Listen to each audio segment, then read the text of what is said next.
కాలు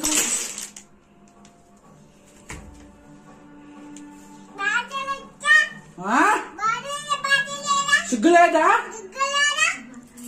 నీకు? ఇంకా చిన్నగా అవుతున్నావు వస్తూ వస్తూ. మోయి నోరు నువ్వా నీ మోరు నీ పెళ్లి చేస్తా.